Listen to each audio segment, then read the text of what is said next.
order who changes his principles depending on whom he is dealing. That is not a man who can lead a nation. The man who walked toward freedom.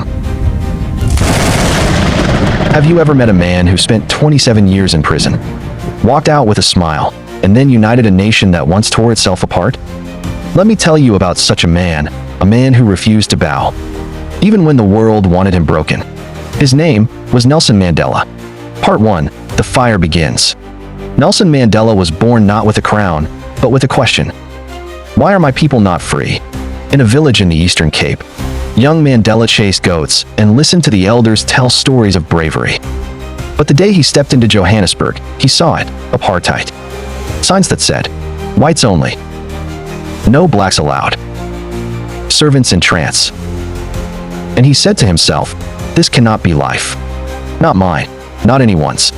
With fire in his belly, Mandela joined the African National Congress, ANC, side by side with Walter Sisulu, Oliver Tambo, Ahmed Katharda, Dennis Goldberg, and Winnie Mandela, his fierce and defiant wife. They lit the fuse of resistance. Part 2. Prison, Strawberries, and Long Trousers. In 1964, Mandela stood in court and said, I have cherished the ideal of a democratic and free society. It is an ideal for which I am prepared to die. They sentenced him to life. Robben Island became his world, a barren rock, cold walls, back-breaking labor. But Mandela? He planted hope, in a cell barely large enough to stretch his arms. He fought not just for freedom outside, but dignity inside. At one point, he demanded long trousers, and they gave in. While South Africa was burning and cities rioted, Mandela, ironically, was in the prison garden, plucking strawberries. It wasn't denial, it was discipline. He said, even in prison, I must govern my soul. Part 3. The unyielding spirit of Nelson Mandela, from captivity to freedom.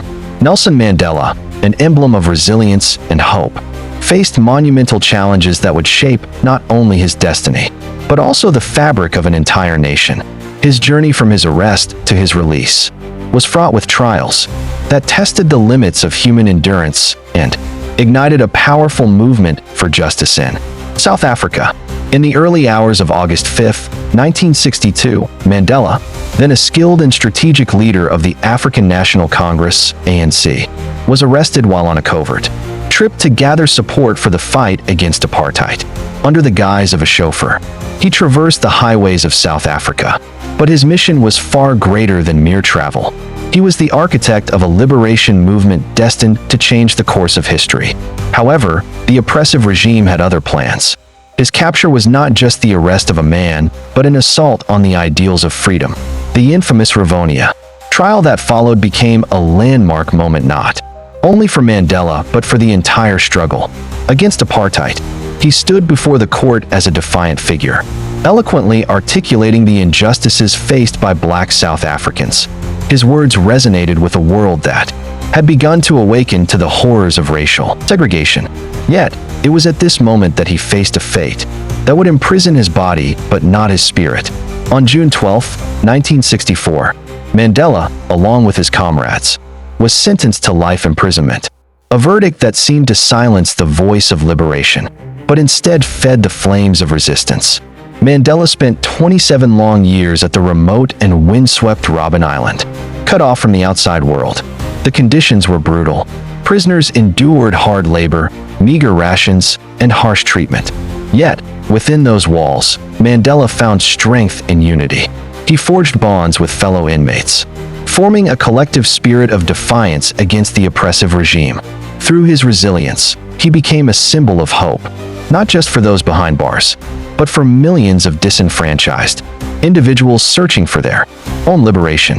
The shadows of Robben Island were often illuminated by Mandela's unwavering commitment to education and personal growth. He studied law, engaged in debates, and inspired his fellow prisoners to think critically about their struggle. This period of incarceration was not merely a sentence.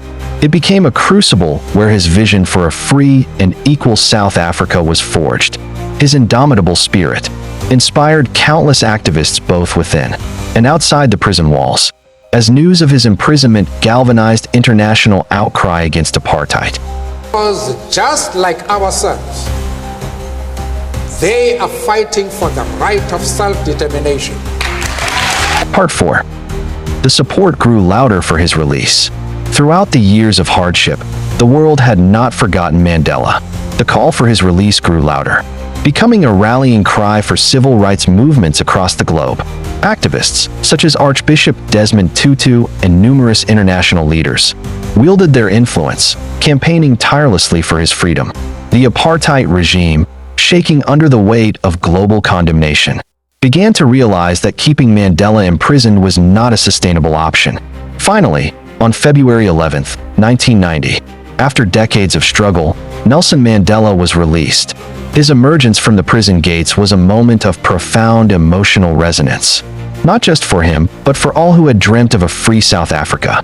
The world watched as the man, who had once been labeled a terrorist, stepped into the light, transforming from a prisoner into a leader and symbol of reconciliation.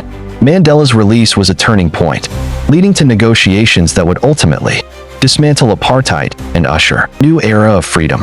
His remarkable capacity to forgive and unite a nation built on division became the cornerstone of his presidency. He embodied the essence of hope, illustrating that even in the darkest times, love and compassion could triumph over hatred. Part 5. Building a rainbow from rugby. Fast forward to 1995. Mandela is now president. But South Africa is still raw. Black South Africans mistrust their white neighbors. The Rugby World Cup is approaching, sport once seen as a symbol of white dominance. Then Mandela does the unthinkable. He walks into the locker room of the Springboks, the all-white rugby team, and shakes hands with their captain, Francois Pienaar. "You represent me. You represent a new South Africa." The players are stunned. The crowd? Confused. But then, at the final, in front of 63,000, mostly white fans, Mandela walks out in a Springbok jersey with Pienaar's number on the back. The stadium erupts. Nelson, Nelson, Nelson. That day, he didn't just win a game. He won a nation.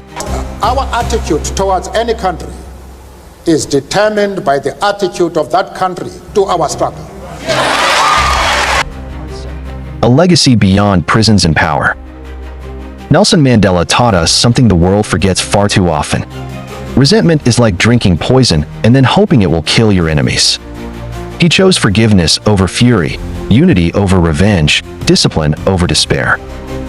Nelson Mandela's journey from imprisonment to freedom is a testament to the unyielding spirit of humanity. His challenges at Robben Island forged a leader who would transform a nation and inspire the world. The resilience he cultivated during those years of captivity serves as a powerful reminder that true strength lies not in the absence of adversity, but in the ability to rise above it for the sake of justice and equality.